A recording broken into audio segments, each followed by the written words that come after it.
Guys, welcome back to another ESG football video, and today I just want to talk about something that's common across all football video games, and that is the speed meta.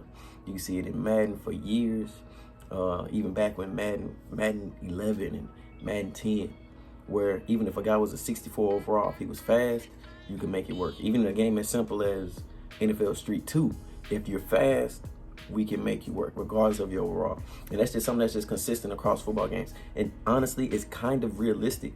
That's why when these guys run these 4.2s in the combine, they draft stock shoots up, because they like, even if you lack the skill, if I could get you the ball in the right situations, because you're so fast, so explosive, so dynamic, you can make stuff happen for our football team.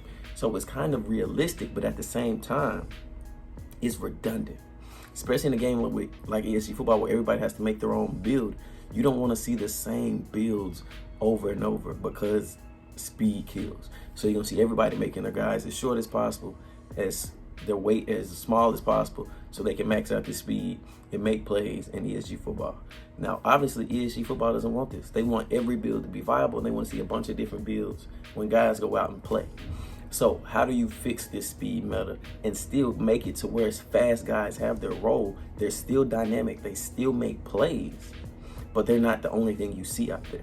And I think there's two ways you could go about doing it. The first way is make everything like in-game balance, where it's like, yeah, you're short, you don't weigh a lot, so you're fast, but because of that, you're not gonna break tackles.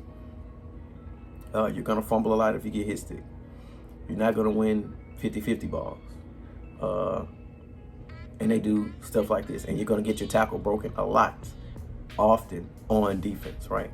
I think that's the way ESG football is going to go about balancing it, to where, yeah, you're small, you're fast, but you're not going to be able to do the physical aspects of the game very well. Tackle, break tackle, 50-50 balls, things like that, okay? You're not going to be able to run in between the tackles as a running back, right?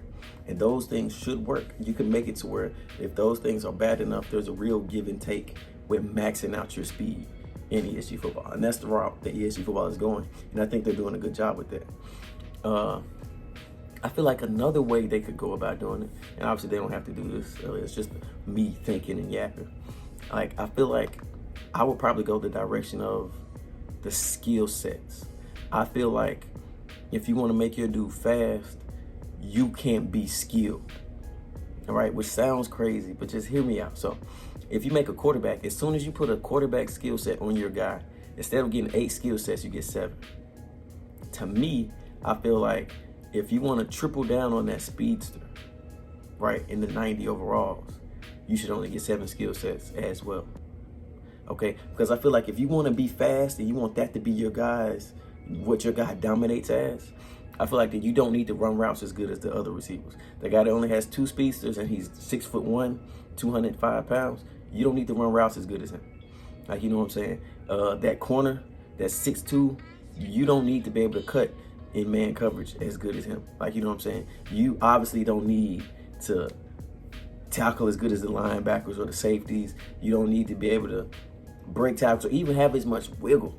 I'm cool with the juking and the spinning. You can give the fast guys that, because that's gonna be the only thing they'll be able to get. But everything else, I feel like they don't need to be able to get as skilled in any area as somebody that chose to go a different route, as to make the guy taller and heavier, so they could do the other physical aspects of the game better, right? So I don't feel like if you get 3 speedsters, you shouldn't be able to get 3 anything else. And you should only get 7 skill slots. And I don't care if somebody thinks that's crazy. I feel like if you want to dive into your speed and make that your identity, you can do that. But you don't need to be so skilled that I can trust you to win one-on-one in man coverage when you're playing wide receiver. No, I got my other possession receiver for that. You're the speed guy. You're either getting behind the defense or we throwing you screens so you can make stuff happen that way. But the niche of being a possession, 3rd down wide receiver, that doesn't need to go to you, because you chose to be a speed guy. So I need to go to my possession receiver for that, if that makes sense. You know what I'm saying? You don't need to be the lockdown corner, right? You know, you need to be the corner that plays zone, and if you can get a pick, you can take it to the house, or your recovery speed is crazy. Like, you know what I'm saying? But you don't need to be that lockdown man coverage. We got the other guy for that. Like, you know what I'm saying? The bigger guy that tackles and all that other stuff. You know, I don't know if I'm making sense, but hopefully it makes sense to y'all. But the speed meta is consistent across all football games, and it may very well rear its head in ESG football. But ESG football is already planning for this. and they're going to go the physical route, can't tackle, not going to break tackles, things of that nature. But I think if they went the skill route, that could also work as well. So that if you want to be a speed guy, be a speed guy, but that's all you're going to be.